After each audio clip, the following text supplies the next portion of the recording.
Mira,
Buenas noches, jóvenes. Vayan por favor prendiendo sus cámaras.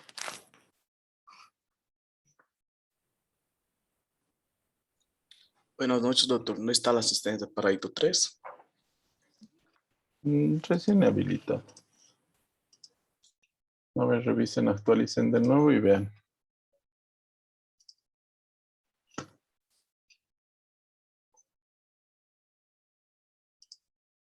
No está, doctor.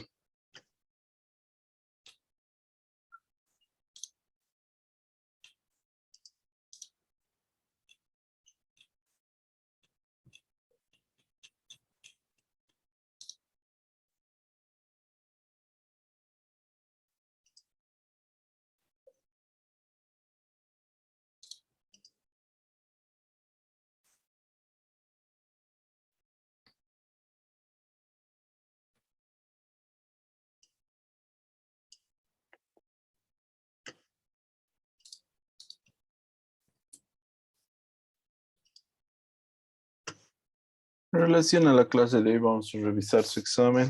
No sé si tienen alguna duda. En relación a las notas, están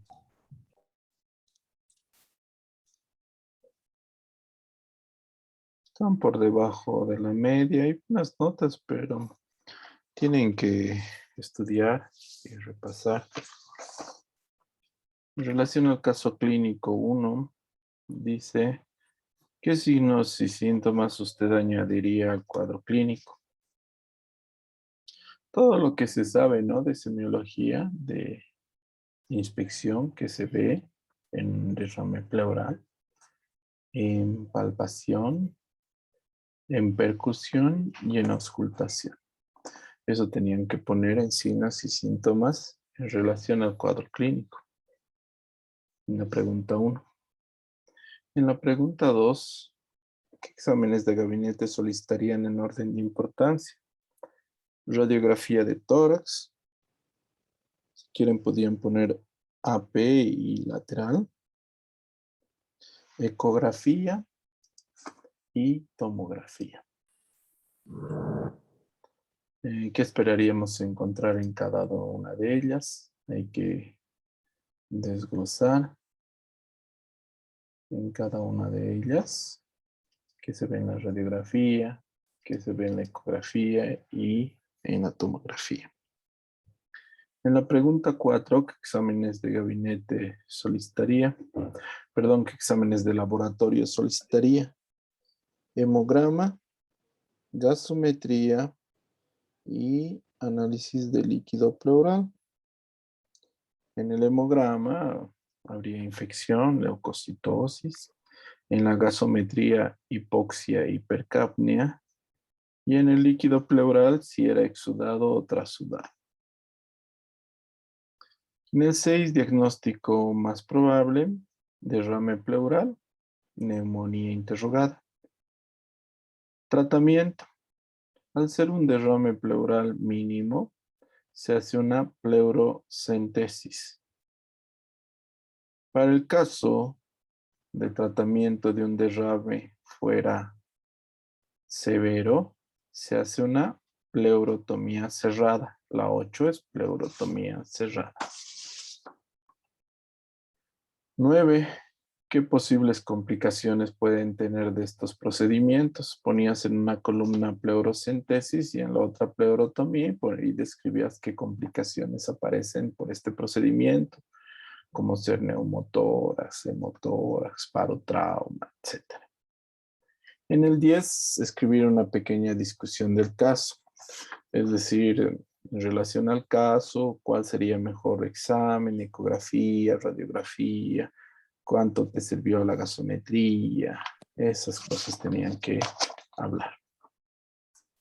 ¿Alguna duda, pregunta en relación al primer caso clínico? En el caso clínico número 2, Doutor, sí, dime. pero en este caso clínico número 1 no se podría sospechar de cáncer, ¿Por qué? porque o paciente não é tabaquista, está com tosse e com expectoração verdosa. Isso não seria um signo de câncer? No, no porque toses verde no vas a tener cáncer. Claro que podría, si digamos en la punción pleural que haces en el líquido pleural, te sale líquido hemático y después por citología, es decir, viendo al microscopio sale cáncer, puede ser cáncer, pero en general el caso solo es derrame pleural hasta que se confirme lo contrario. Graças, doutor. En el caso clínico número 2, en relación a la masa en nivel inguinal, ¿qué signos o síntomas usted añadiría en el cuadro clínico? Lo mismo, tienen que poner 2 columnas de signos y síntomas en relación al examen físico semiológico. Inspección, palpación, otros signos como eritema, dolor inguinal que se ha puesto más en la zona inguinal, no vale la pena que lo repitan. Es decir, ¿qué signos usted añadiría? Dice. La repetición y copia de los anteriores signos no es ningún descubrimiento. ¿Qué exámenes de gabinete solicitaría? Un rayos X de abdomen, AP, de pies, ecografía y tomografía. ¿Qué esperaría encontrar? En el rayos X de abdomen puedes encontrar signos de obstrucción intestinal alta, secundario a que una víscera vaya ahí. En la ecografía nos va a describir la masa y en la TAC cualquier tipo de complicación. 4. ¿Qué exámenes de laboratorio solicitaría? Hemograma y lactato. El hemograma para ver una infección y el lactato para ver la viabilidad de las vísceras intestinales. 6. ¿Cuál es el diagnóstico más probable? Hernia estrangulada. 7. Plantee el tratamiento. Cirugía, laparotomía exploradora o herniorrafia. Herniorrafia. Nada de mallas ni plastillas no corresponden al cuadro. Diagnósticos diferenciales, pues unos 10. Adenopatías, hernia inguinal femoral, hernia crural, aneurisma femoral, otras cosas. ¿Qué posibles complicaciones podría tener el paciente por el cuadro? Necrosis y muerte. Escribe el procedimiento quirúrgico. Cualquiera de las técnicas, ya sea de Bassini o de McVeigh, sirve, si lo han descrito. Ese es el cuadro clínico 2. No sé de dónde sacan la idea de que es una apendicitis. La verdad no sé. Menos una apendicitis alojada en la hernia inguinal, como la apendicitis de Amina Yet. No, no tiene nada que ver con ese cuadro. No hay ningún signo y síntoma de que sea apendicitis, por si acaso. Lo extraño es que se les ocurre a 10 personas o 15 lo mismo. Bueno, en el análisis, perfecto.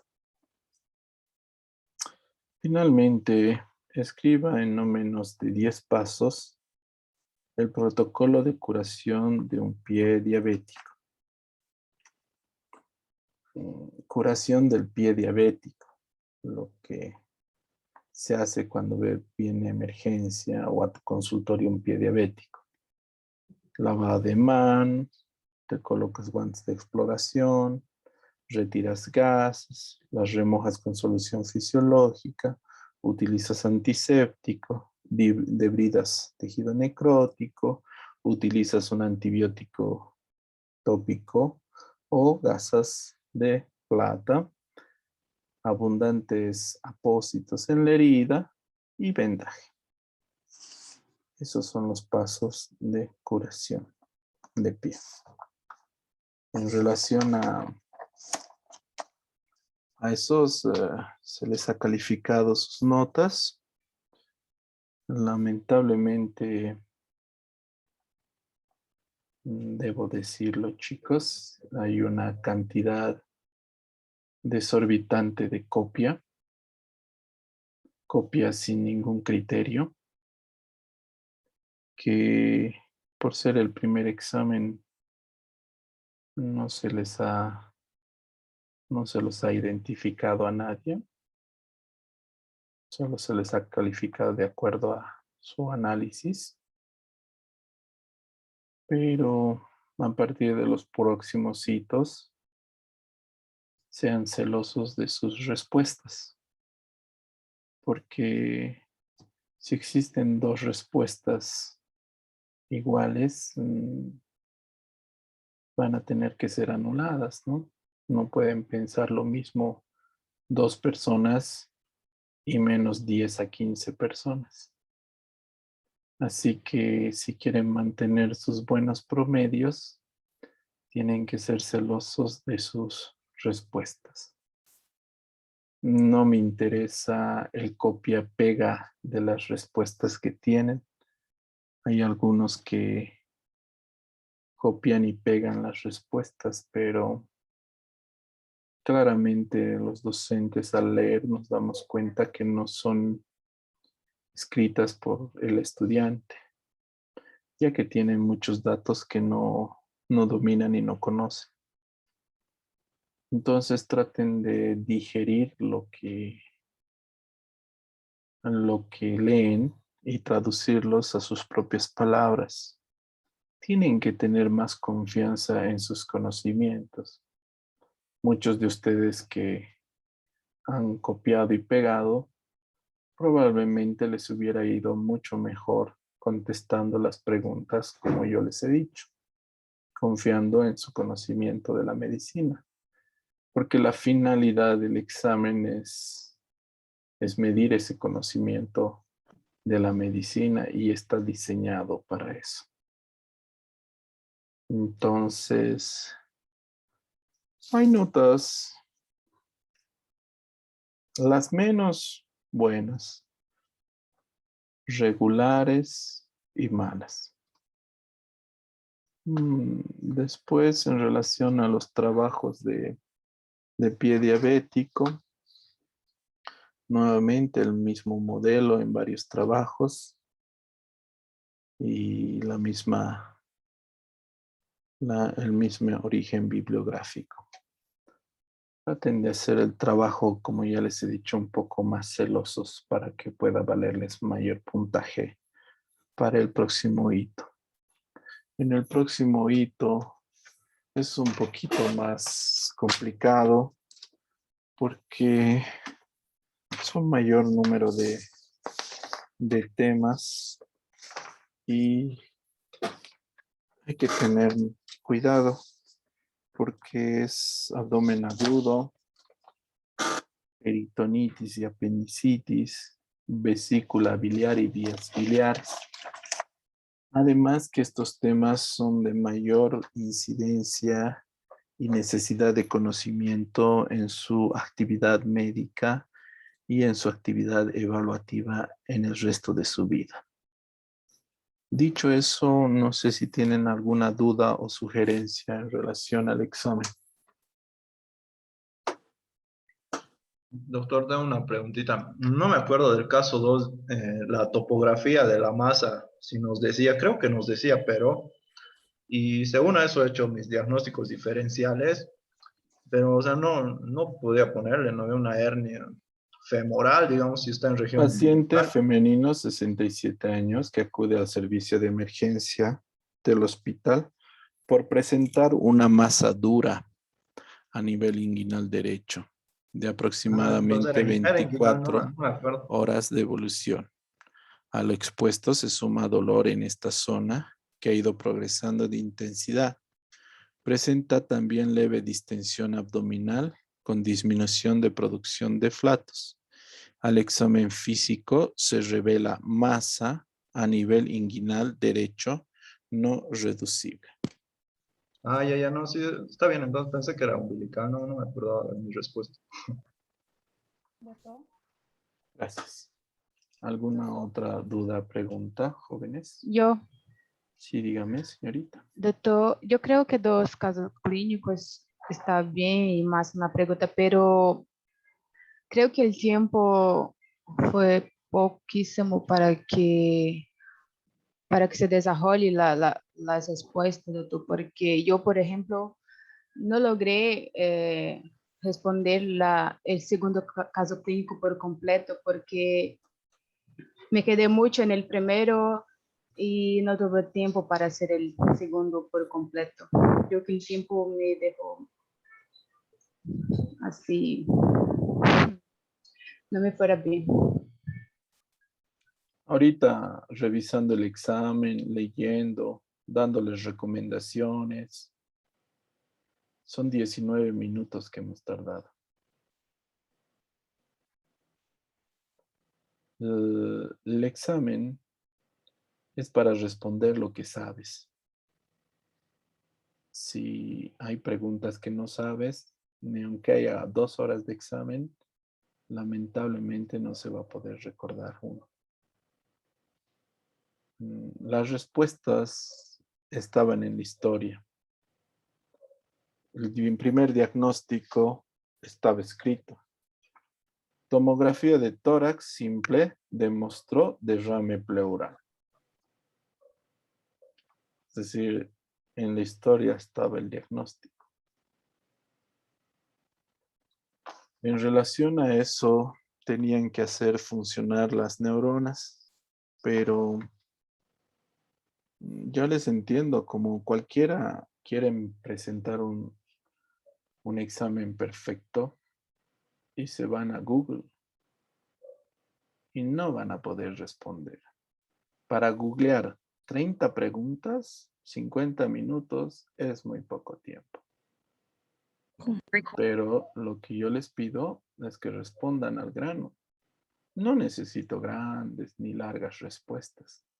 Necesito respuestas precisas que demuestren conocimiento. En estas preguntas de historias clínicas no van a encontrar referentes, casos clínicos, porque yo me los invento, es decir, no los copio. Entonces, no va a haber nada en internet que les pueda ayudar. Lo que sí, por ejemplo, a ver, he estado revisando yo la plataforma de los videos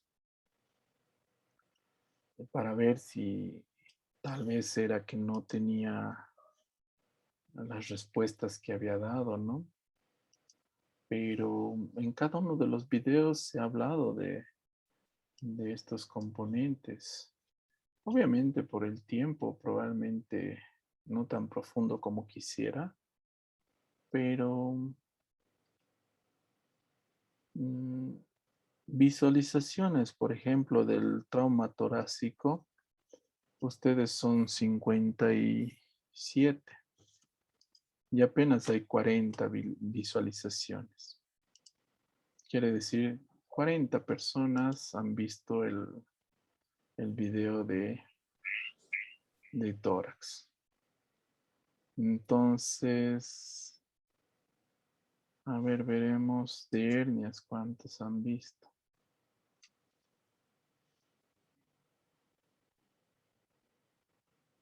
Y si se hace un poquito más de...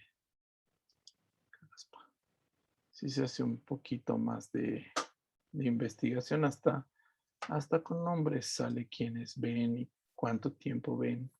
Las ventajas, ¿no?, de la computación. A ver cuántos han visto las hernias.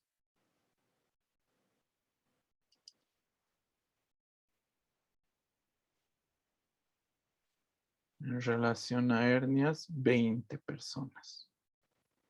Es decir, menos del 50% ha visto los videos. Entonces no habría forma de que puedan pasar. En una vez que charlan conmigo, pasan clases, esperar pasar cirugía, la cirugía más avanzada que tienen, cirugía 3, un poquito difícil, ¿no? No subestimen a la materia. Es una materia, primero, de complejidad porque es muy útil para su vida profesional. Entonces hay exigencias. No es imposible. Todos hemos pasado por ese tipo de estudio, pero pónganle un poquito más de ganas y van a mejorar. Pero vean los videos. No necesitan ver todo. Hoy día, por ejemplo, media hora se pueden saltar del video porque solamente es correcciones. Entonces están diseñadas para eso. Son en total 30 preguntas, ¿no? Y por eso 50 minutos y es más, hasta 55 minutos. No sé si tienen alguna otra duda o pregunta.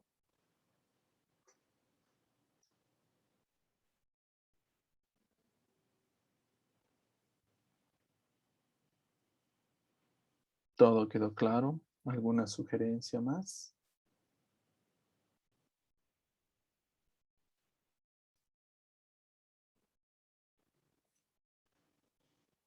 Bueno, en el hito 3, jóvenes, vamos a ver 4 temas en sí. Uno es abdomen agudo, apendicitis, peritonitis, vesícula biliar y vía biliar. Todos estos temas son muy frecuentes en el día a día. es necesario que ustedes aprendan a diagnosticar y manejar este tipo de patología. En relación a semiología del abdomen, es verdad que no se puede repetir porque ya han visto semiología, pero podemos hacer hincapié en algunos exámenes que han podido dejar un poquito de lado. Uno de ellos es el examen rectal. Veamos.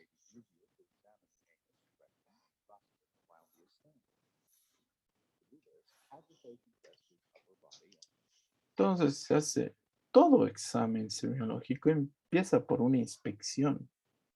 No se olviden inspeccionar. Tienes que ver. Pides al paciente que puje y comprime el ano para ver si hay alguna alteración o alguna modificación. Se lubrica el dedo y se introduce suavemente para revisar los 4 lados. El examen abdominal tiene que ir siempre acompañado de un examen rectal. Obviamente tienen que estar acompañados por las enfermeras para este tipo de evaluación.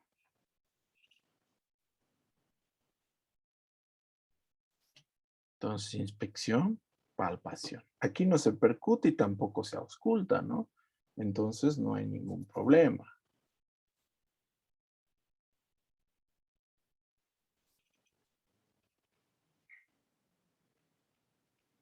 El otro examen que es fundamental en relación al género femenino es el examen genital.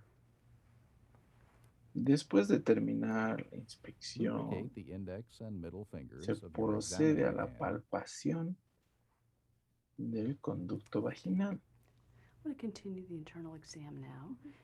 Nuevamente recomiendo siempre estar acompañadas de la enfermera. Gentilmente se introduce 2 dedos al conducto vaginal y se inspecciona las 4 paredes, posterior, anterior y laterales.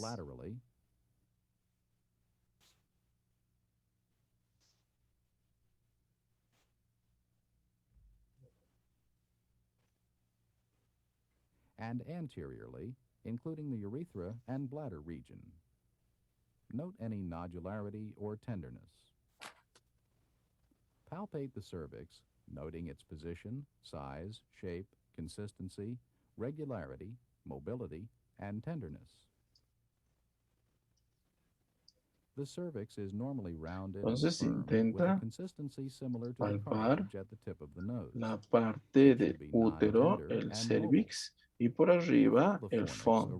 Y así más o menos calculas el tamaño que va a tener el útero. Note the size, shape, consistency, and mobility of the uterus. Identify any masses or tenderness. In a non-pregnant woman, you may feel an anteverted uterus above the symphysis. It is normally firm and mobile. To palpate the right ovary, place your abdominal hand on the right lower quadrant and your intravaginal hand in the right lateral fornix. Press your abdominal hand in and down to move the ovary within reach of the intravaginal hand. Palpate the right ovary or any adnexal mass between your hands. If possible, note its size, shape, consistency, mobility, and tenderness. Repeat the bimanual examination on the left side. Ovaries are palpable in women with active ovarian Entonces, function. el examen genital, They may be somewhat tender no, normally. el examen abdominal no Palpation is often concluye difficult solamente in con el obese or abdomen. poorly Hay que ir a la relaxed women. región genital y al ano, tanto en hombres como en mujeres. Son numerosas las patologías que nos pueden causar un abdomen agudo. vamos a ver una breve explicación de algunas de ellas que causan esta patología múltiple que nosotros conocemos como abdomen agudo. Palabras muy cortitas. ¿Qué te parece? Si te gusta, si te es útil, sobre todo, ¿qué es lo que te gustaría ver aquí en la chuleta? ¿Cómo podríamos hacer mejor la chuleta de Osler? Vamos a hablar un poquito acerca del abdomen agudo y sobre todo me gustaría hacer énfasis entre la diferencia de un motivo de consulta que es dolor abdominal y realmente un abdomen agudo. Y la diferencia es que el paciente que viene con un abdomen agudo es un paciente que muy probablemente la solución de su problema la encuentra en el quirófano. O sea, muy probablemente ese paciente va a acabar hospitalizado y en el quirófano. Esa es la diferencia entre un dolor abdominal normal. Y es que ese paciente va a llegar caminando, un paciente con un dolor abdominal normal, común y silvestre va a venir caminando, a lo mejor vomita, a lo mejor está con deposiciones diarreicas, a lo mejor lleva algunos días estreñido, pero no tiene ningún síntoma sistémico. Es decir, a lo mejor no tendrá fiebre, no estará frío, no tendrá ese aspecto de estar enfermo. A lo mejor se agarra el abdomen porque le duele, pero está caminando, no se marea, habla contigo, no se lo ve agitado. Un paciente con un abdomen agudo es un paciente que se lo ve enfermo, tiene el aspecto de estar enfermo. Y tan solo lo ves cuando está entrando al box de urgencias, no basta con solo mirarlo de lejos que ya tiene mala pinta. Se lo ve muy pálido, te dicen que está frío, o te dicen que aparte de dolerle mucho el abdomen tiene mucha fiebre y que defiende mucho eso. De hecho, camina con mucha dificultad y le es muy difícil estar o mantener esa posición en decúbito supino, estar tumbado, acostado. Le cuesta mucho porque le duele el contenido abdominal, todos los órganos del abdomen. Al tocar un peritoneo muy inflamado, duele y duele mucho. Esta ilustración, si bien es cierto, enfoca solamente la anamnesis y la exploración física, es decir, lo que el paciente cuenta y mis hallazgos cuando lo toco, cuando lo exploro, cuando lo miro. Sí que es cierto que incluimos algunos diagnósticos diferenciales, pero lo que no está incluido en la ilustración es el método diagnóstico a través de las pruebas complementarias. Pero bueno, vamos a ver yo sé que hay gente que no le gusta que nos acerquemos un poquito, pero es una manera de hacer énfasis.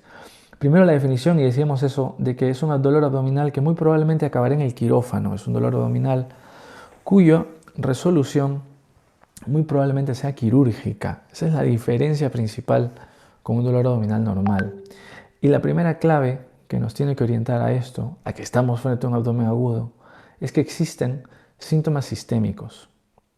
O sea que no solamente son síntomas digestivos, sino que todo el sistema está afectado. Fiebre, astenia, hiporexia, el paciente no quiere comer, ya sea porque le duele, porque tiene las náuseas, etc. Pero aunque no tenga náuseas, frialdad, palidez, yo lo toco, está muy frío, le busco el pulso, y esto es muy importante, el paciente está frío, hay que buscar el pulso, porque si está débil, y le miramos los dedos y le apretamos los pulpejos y miramos las uñas, no se llena rápidamente esos capilares distales, ese signo de que la circulación ya está fallando. Signos de inestabilidad hemodinámica, lo dice bien el Quick SOFA, la valoración orgánica rápida, para ver cómo están los órganos, confusión, disminución de la tensión arterial, el paciente se lo ve muy agitado, respirando rápido, una taquipnea, ya me debe orientar en que a lo mejor hay una sepsis. El abdomen es un lugar que está lleno de bacterias, el contenido intestinal, si se rompe un intestino, salen estas bacterias a la cavidad peritoneal y enseguida generan inflamación, no solamente en el abdomen, sino inflamación sistémica. Si nos enfocamos en el abdomen, lo podemos dividir en 4 cuadrantes. En cirugía, en clínica los dividimos en 6. Podríamos decir que los hipocondrios son el derecho de hígado y vesícula, el izquierdo del páncreas, el mesogastrio de todos, porque ahí podemos incluir estómago, intestinos, páncreas, también la vesícula, que los flancos son a lo mejor parecidos al hipocondrio y que las fosas ilíacas, las partes de la pelvis, de las bajas, la derecha sería apéndice y la izquierda los divertículos. Cuando se inflaman los divertículos duelen El divertículo generalmente, una diverticulosis, un paciente con muchos divertículos sangra, pero un paciente con una inflamación de un divertículo, una diverticulitis, tiene mucho dolor. Y ahora una infección abdominal que hay que tratar con antibióticos por lo menos. Paciente que con historia de alcohol, esto es importante preguntar el consumo excesivo de alcohol, con dolor en hipocondrio izquierdo y con muchos vómitos. Debemos pensar en una pancreatitis, si hay colestasis, si está obstruida la vía biliar y hay acumulación de bilirrubina en sangre, el paciente se pinta de amarillo. Dolor en fosa ilíaca, dolor en hipocondrio derecho, en epigastrio, en flanco derecho. Con ictericia debe hacernos pensar en una colestasis, ya sea porque está obstruido el colédoco o el hepático común, etc. Cualquier cosa que obstruya la vía biliar va a generar una ictericia con colestasis. Y si hay síntomas sistémicos, además, que esto es lo importante, podría ser una infección, una colecistitis. Si es por piedra, el paciente se irá al quirófano. Incluso puede haber una pancreatitis biliar, la misma piedra, un poquito más adelante causa la obstrucción y también produce inflamación del páncreas. En el mesogastrio, esto es muy importante y esto es algo que a veces no lo tenemos muy en cuenta en urgencias. Sí que es cierto que cuando ocurre es catastrófico, pero un dolor en el mesogastrio muy intenso, con un abdomen que es blando, habla de lo que se llama disociación clínica exploración, y eso nos debe orientar a un proceso isquémico mesentérico. Y ojo que digo isquemia porque si bien es cierto le está llegando poca sangre al intestino, aún no hay infarto. Y es que cuando hay el infarto viene la desgracia, porque ahí sí viene la inestabilidad hemodinámica, la perforación, la peritonitis. Pero inicialmente si el paciente dice dolor súbito intenso, tripa blanda y sobre todo si tiene factores de riesgo cardiovascular, a veces lo que ocurre es que hay una trombosis en una arteria, es una trombosis, una isquemia mesentérica, o a veces si el paciente tiene fibrilación auricular, tira un émbolo y el émbolo en lugar de irse al cerebro, que es un ictus cardioembólico, es un ictus cardiomesentérico, ¿no? Es una embolia mesentérica y es que se produce la obstrucción inmediata, súbita, y es por eso el dolor súbito. Es una isquemia mesentérica oclusiva por un émbolo, por una tromboembolia. En cambio, la trombosis mesentérica, en realidad es una isquemia mesentérica por una placa que se ha roto. Es un poquito más lenta, pero también se desarrolla en horas, tampoco es que es tan lento. Pero es el mismo cuadro de un infarto cuando se obstruye una coronaria, es igual en la mesentérica. Otra historia es una trombosis venosa mesentérica, que el dolor abdominal dura más días, semanas, y pues hay que buscar factores que aumenten el riesgo de coagulación, un estado de hipercoagulabilidad, la presencia del cáncer, que haya tenido TVP, déficit de proteína C, etc. Pero bueno, para recordar, disociación clínica, exploración. Luego, dolor epigástrico, que luego bajó a fosa ilíaca derecha, muy típico, apendicitis. Cuando hay síntomas sistémicos, la sospecha aumenta, hacer un score de Alvarado sirve mucho. Lo único es que el score de Alvarado utiliza parámetros analíticos, leucocitosis, neutrófilos y esas cosas, la acidosis. Entonces, necesito hacer una analítica para hacer un Alvarado y pues decidir si hay mucho riesgo, haré la prueba de imagen, etc. Y luego, dolor en fosa ilíaca izquierda, lo que decíamos, pacientes con historia de estar estreñido mucho, que ha tenido rectorragias, que ha tenido diagnóstico de verticulosis, pues a lo mejor tiene verticulitis. Dolor en fosa ilíaca izquierda, como si fuera una apendicitis, pero en el otro lado con síntomas sistémicos, ¿no? Entonces, vamos a terminar esto con la exploración abdominal. Y esto creo que es lo más importante. Antes incluso de ver los posibles diagnósticos diferenciales, la exploración abdominal es de lo más importante. La inspección, mirar al paciente, mirar cómo está. Habíamos hablado de los síntomas sistémicos. Y si está muy globuloso el abdomen, a lo mejor es porque no se ha movido en mucho tiempo, hay un hilio importante, o porque a lo mejor se ha perforado y hay un neumoperitoneo. Lo ausculto y está en silencio. El silencio del hilio paralítico habla de algo inflamatorio muy importante. A lo mejor se ha perforado. Aunque sí que es cierto, la auscultación de muchos ruidos intestinales hablan de lo que le llaman intestino de lucha, que es un intestino obstruido, que está tratando de expulsar algo que le hace un stop. Es muy típico en un vólvulo, por ejemplo, los ruidos de lucha. Se están moviendo los intestinos tratando de que la peristalsis venza lo que sea que está causando el stop, que sería en el caso de un vólvulo, por ejemplo. Pero un abdomen silente, en silencio, sin ruidos hidroaéreos, suele tener un pronóstico un poco más ominoso porque ya habla de que hay una perforación. La percusión. Dicen que, y esto es muy interesante, no es necesario hacer Bloomberg. Bloomberg es que pues, yo hago la palpación profunda y causo muchísimo dolor, sobre todo al soltar. Yo saco mis dedos y el rebote de todo el contenido intestinal con el peritoneo por esa irritación por el líquido libre causa un dolor brutal. Pero una vez leí en un libro en el Oxford de urgencias que es una maniobra cruel hacer el Bloomberg, sobre todo si yo sé o ya tengo una alta sospecha de perforación, un abdomen en tabla, por ejemplo, muy duro, muy resistente. Hacer un Bloomberg es bastante cruel. Y lo que dicen es que es suficiente con percutir. Si yo percuto al paciente, generalmente la percusión no duele, pero si la percusión causa dolor, entonces yo me puedo permitir pensar de que hay líquido libre y que hay irritación peritoneal. No es necesario hacer el Bloomberg.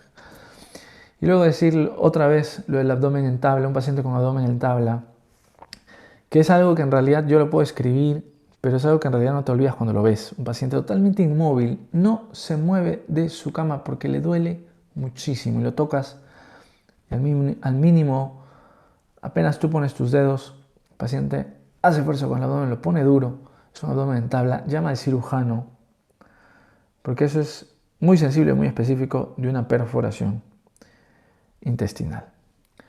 Eso es todo, amigas y amigos. Muchas gracias por visitar la Chuleta Osler. Déjame un comentario, me gustaría saber